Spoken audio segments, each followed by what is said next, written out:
Problemet e fasonit si në Tiranë edhe në Shkodër janë po të njëjtët. Vlerësimi i euros i ka bërë produktet e fasonit 30% më të shtrenjta. Kjo kompani që deri dje prodhonte me shumë kontrata në Itali, sot mbahet në këmbë vetëm me një kontratë.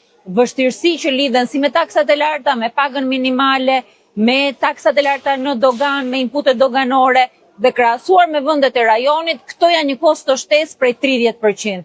Sektori fason është në mbijetesë. Ka një nevojë emergjente për politika, për produktet shqiptare, një nevojë emergjente për të mbështetur këtë forcë punëtore, që sot janë pothuajse 100 punonjës, dhe ka një nevojë emergjente për të rinj, të cilët të arsimuar mund të investojnë qoftë edhe në teknologji në këtë sektor. Është një sektor që ka nxjerrë produkte shqiptare jashtë. Është një sektor që ka eksportuar jashtë, që fatkeqësisht sot nuk po e bën më.